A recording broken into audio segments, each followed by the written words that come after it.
Everyone, how are you. आज हम करेंगे क्लास 7th की महाभारत की बुक में से पाठ नंबर 3। पाठ का नाम है अम्बा और भीष्म। हम पाठ पढ़ना शुरू करते हैं। सत्यवती के पुत्र चित्रांगद बड़े ही वीर परंतु स्वेच्छाचारी थे। स्वेच्छाचारी मतलब मनमाना आचरण करने वाले थे। एक बार किसी गंधर्व के साथ युद्ध हुआ, उसमें वह मारे गए। उनके कोई पुत्र न था, इसलिए उनके छोटे भाई विचित्रवीर्य, छोटे भाई कौन है? विचित्रवीर्य, हस्तिनापुर की राजगद्दी पर बैठे। किसकी गद्दी पर बैठे? हस्तिनापुर की राजगद्दी पर।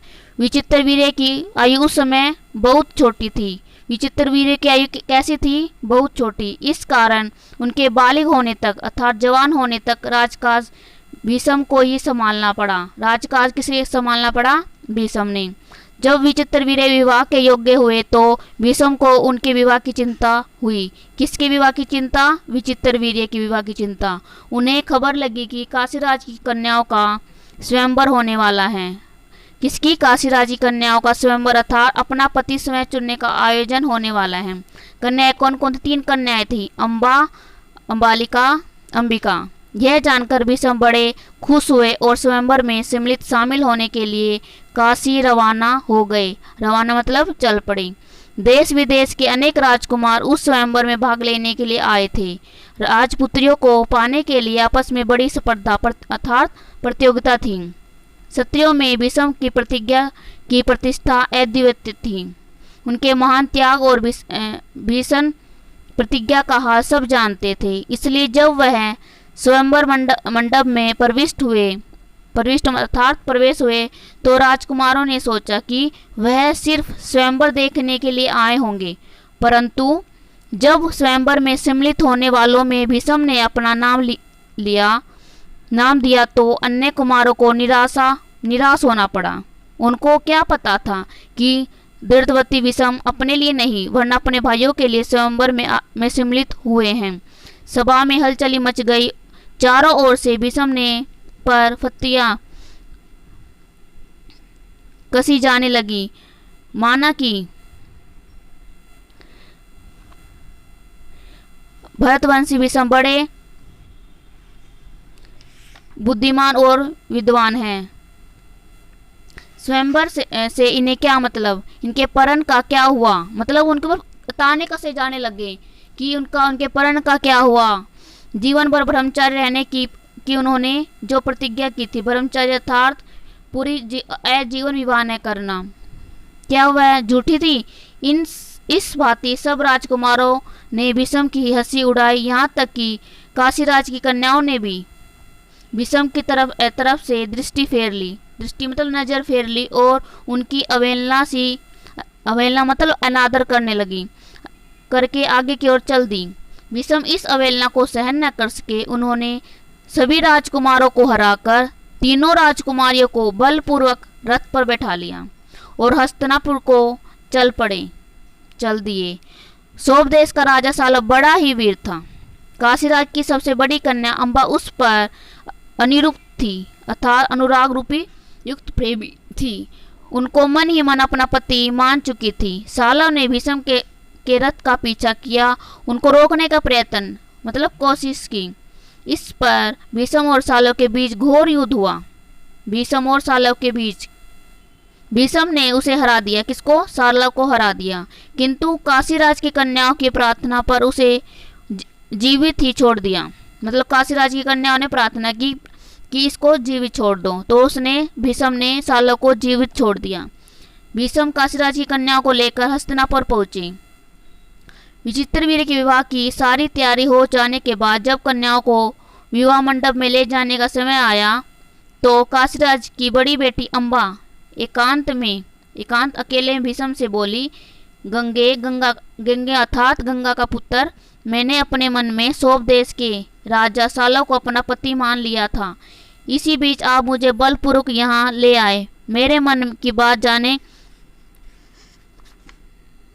के बाद आप मेरे बारे में अब जो उचित समझे करें। भीष्म को अम्बा की बातें जची। उन्होंने अम्बा को उनकी इच्छा उचित प्रबंध के साथ सालव के पास भेज दिया। अम्बा की दोनों बहनों अंबिका अंबालिका का विचित्रवीर्य के साथ विवाह करा दिया। अम्बा अपने मनोनीत वर शोभराज सालव के पास गई और सारा वृत्तांत मतलब हाल कह सुनाया। उसने कहा, राजन, मैं आपको ही अपना पति मान चुकी हूँ। कौन मान चुकी है? अम्बा किसको पति मान चुकी है? सालव को। मेरे अनुरोध से भीष्म ने मुझे आपके पास भेजा है, आप मुझे अपनी पत्नी स्वीकार कर ली। पर सालव ने माना। उसने अम्बा से कहा, सारे राजकुमारों के सामने भीष्म ने मुझे युद्ध में पराजित किया, मतलब युद्ध में मुझे हरा दिया और तुम्हें बलपूर्वक हरण करके ले गए। इतने बड़े अपमान के बाद मैं तुम्हें कैसे स्वीकार कर सकता हूँ? तुम्हारे लिए अब उचित यही है कि तुम भीष्म के पास जाओ और उसकी सलाह के मुताबिक ही काम करो। बेचारी अम्बा हस्तिनापुर लौट आई और भीष्म को सारा हाल कह सुनाया। उन्होंने विचित्रवीर्य से कहा, वत्स राजा, सालव अम्बा को स्वीकार नहीं करता। इससे विदित अर्थात ज्ञात होता है कि उनकी इच्छा अम्बा को पत्नी बनाने की नहीं थी। अब इसके साथ तुम्हारा विवाह अर्थात शादी करने में कोई आपत्ति नहीं रहती है। पर विचित्रवीर्य ने अम्बा के साथ विवाह करने को राजी न हुए। विचित्रवीर्य अम्बा से विवाह करने के लिए सहमत नहीं हुए। बेचारी अम्बा ने इधर की रही न उधर की, कोई और रास्ता न देख भीष्म से बोली, गंगे, मैं तो दोनों से ही गई, मेरा कोई भी सहारा न रहा। आप ही मुझे हर लाए थे अर्थात जीत कर लाए थे। अतः अब आपका यह कर्तव्य है कि आप मेरे साथ ब्याह मतलब शादी कर लें।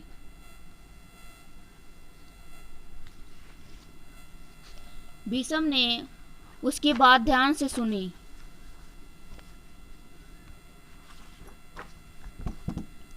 और अपनी प्रतिज्ञा की याद दिलाकर बोले, प्रतिज्ञा तो मैं नहीं तोड़ सकता। उन्होंने अम्बा की परिस्थिति समझकर विचित्रवीर्य से दोबारा आग्रह किया कि पर वह नहीं माना। कौन नहीं माना? विचित्रवीर्य। आग्रह किसने किया? भीष्म ने। भीष्म ने अम्बा को फिर समझाया और कहा, शोभराज सालव के ही पास जाओ। भीष्म ने दोबारा क्या सलाह दी कि तो आप दोबारा शोभराज सालव के पास जाओ, एक बार फिर प्रार्थना करो। लाचार अम्बा फिर सालव के पास गई और उसकी बहुत मिन्नतें मतलब प्रार्थना की, लेकिन दूसरों की जीती हुई कन्या को स्वीकार करने से शोभराज ने साफ इनकार कर दिया। अम्बा इस प्रकार 6 साल, कितने साल? 6 साल तक हस्तिनापुर और सौभ देश के बीच ठोकरें खाती फिरती रही।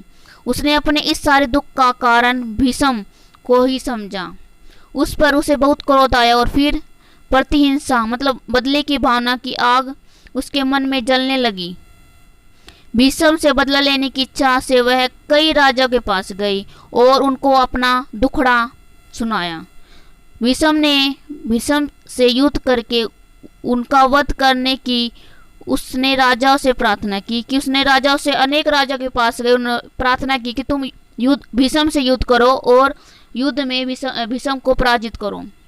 किसी में इतना साहस न था कि भीष्म से युद्ध करें। क्षत्रियों से एकदम निराश होकर अम्बा ने तपस्वी ब्राह्मणों की शरण ली। किसकी शरण ली? अम्बा ने तपस्वी ब्राह्मणों की। तपस्वी ने कहा, बेटी तुम परशुराम के पास जाओ, वे तुम्हारी इच्छा अवश्य पूरी करेंगे। तब ऋषियों की सलाह पर अम्बा परशुराम के पास गई। अम्बा की करुण कहानी सुनकर परशुराम का हृदय पिघल गया। किसका हृदय पिघल गया? परशुराम का। परशुराम के पास कौन गई थी? अम्बा। उन्होंने दया से युक्त स्वर में कहा, काशीराज कन्या, तुम मुझसे क्या चाहती हो? अम्बा ने कहा, ब्राह्मण वीर, मेरी प्रार्थना केवल यही है कि आप भीष्म से युद्ध करें। मैं आपसे भीष्म के वध की भीख मांगती हूँ। परशुराम को अम्बा की प्रार्थना पसंद आई। बड़े उत्साह के साथ वह भीष्म के पास गए। कौन गए भीष्म के पास? परशुराम गए। किसके आग्रह पर? अम्बा के आग्रह पर। और उन्हें युद्ध के लिए ललकारा। किसने ललकारा युद्ध के लिए? परशुराम ने। किसको? भीष्म को। दोनों कुशल योद्धा थे और धनुष विद्या के जानकार भी। दोनों ही जितेंद्र और ब्रह्मचारी थे। जितेंद्र मतलब जिसने इंद्रियों को जीता हो, ब्रह्मचारी हो जो जिसने आजीवन विवाह न करने का निश्चय किया हो। दोनों ही ऐसे थे। कौन कौन? परशुराम और भीष्म। समान योद्धाओं की टक्कर थी, बराबर योद्धाओं की टक्कर थी। कई दिनों तक युद्ध होता रहा, फिर हार जीत का निश्चय न हो सका। अतः अंत में परशुराम ने हार मान ली और उन्होंने अम्बा से कहा, जो कुछ मेरे वश में था कर चुका, अब तुम्हारे लिए यही उचित है कि तुम भीष्म ही की शरण लो। पर अम्बा ऐसी बातों से कब विचलित होने वाली थी। उसने वन में जाकर फिर तपस्या शुरू करी। किसने तपस्या शुरू करी? अम्बा ने। और तपोबल से स्त्री रूप छोड़कर, अम्बा ने तपोबल से स्त्री का रूप छोड़ दिया और पुरुष बन गई। पशु नहीं, पुरुष बन गए। उसने शिखंडी रूप धारण कर लिया। अपना नाम क्या रख लिया? शिखंडी। और पुरुष का रूप धारण कर लिया। जब कौरव पांडव के बीच कुरुक्षेत्र के मैदान में युद्ध हुआ, किन किन के बीच में? कौरव और पांडव के बीच में। कहां पर? कुरुक्षेत्र मैदान में। तो भीष्म के विरुद्ध लड़ते समय शिखंडी रथ के आगे बैठा था। किसके आगे? रथ के आगे कौन बैठा था? शिखंडी।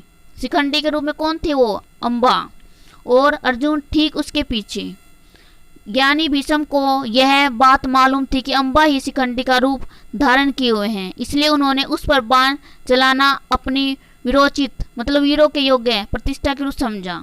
शिखंडी को आगे करके अर्जुन ने भीष्म पितामह पर हमला किया और अंत में वह विजय प्राप्त की। जब भीष्म आहत घायल हुए पृथ्वी पर गिरे, तब जाकर अम्बा का क्रोध शांत हुआ। Thank you student. अब हम लेसन रीड करने के बाद इसके क्वेश्चन आंसर करेंगे। महाभारत का पाठ 3 पढ़ने के बाद हम इसके प्रश्नोत्तर करेंगे। प्रश्न नंबर 1 है, सत्यवती के बड़े पुत्र का क्या नाम था? हमारा उत्तर होगा चित्रांगद। प्रश्न नंबर 2 है, काशीराज की कितनी कन्याएं थी? हमारा उत्तर होगा 3 कन्याएं थी, अम्बा, अंबिका, अम्बालिका। प्रश्न नंबर 3 है, सौभ देश के राजा का क्या नाम था? हमारा उत्तर होगा राजा सालव। प्रश्न नंबर 4 है, अम्बा ने तपोबल से पुरुष बन जाने पर क्या नाम रखा? हमारा उत्तर होगा शिखंडी। प्रश्न नंबर 5 है, महाभारत युद्ध में भीष्म की हार का कारण कौन बना? हमारा उत्तर होगा शिखंडी। प्रश्न नंबर 6 है, अम्बा किससे विवाह करना चाहती थी? हमारा उत्तर होगा राजा सालव से।